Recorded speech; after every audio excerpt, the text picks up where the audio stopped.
On Wednesday, a rally was held at Town Bordowali area campaigning in support of India Alliance candidate Ashish Kumar Shah. Later, a market meeting was held at Srinagar Kabir Shukta School. CPIM state leader Banullah Shah and India Alliance candidate Ashish Kumar Shah were present.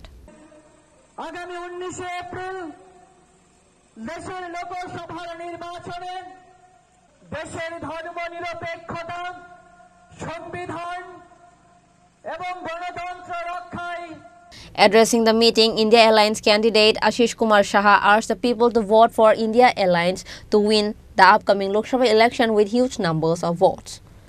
এই লোকসভা নির্বাচনে আপনাদের যে কোনো রায়, আপনাদের মতদান, এই রায় যদি ভারতবর্ষকে বাঁচাতে, ভারতবর্ষের মানুষের স্বার্থ রক্ষার্থে, সংবিধান বাঁচাতে আপনারা যদি ভেবেচিন্তে সিদ্ধান্ত না নিন, তাহলে আগামী দিন আপনাদের আর ভোটাধিকারই থাকবে না যে ভোটের মাধ্যমে আপনারা আরেকটা সরকার পাল্টে দিতে পারবেন বা আরেকটা সরকারকে প্রতিষ্ঠিত করতে পারবেন, সেই সুযোগ আর নেই।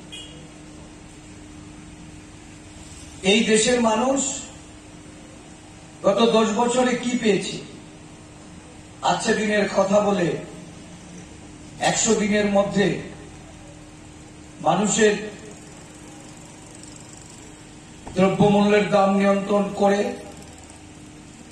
এই দেশের মানুষের জন্য তারা আজকে দিন নিয়ে আসবে। তারা বলেছিল বেরোজগারি ভারতবর্ষে তৎকালীন সময়ে বৃদ্ধি পেয়েছে, বছরে 2 কোটি বেকারদের চাকরি দেবে, কর্মসংস্থানের ব্যবস্থা করবে। তারা বলেছিল বিদেশের কালো টাকা দেশে ফিরিয়ে এনে প্রত্যেকটা মানুষের অ্যাকাউন্টে 15 লক্ষ টাকা করে জমা করা। ব্যুরো রিপোর্ট, চিনি খরাং।